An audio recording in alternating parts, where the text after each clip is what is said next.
Military honor. I recently had the honor to watch something so beautiful.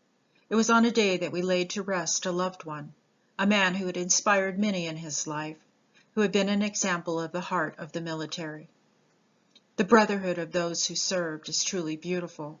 They honor each every day, but in death they provide respect and honor above all that is imaginable.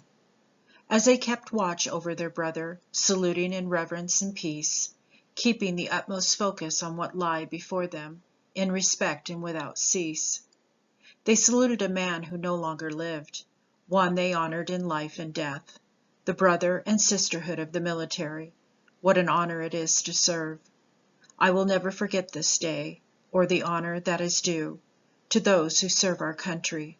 They are there in life and death, for the people of the red, white, and blue.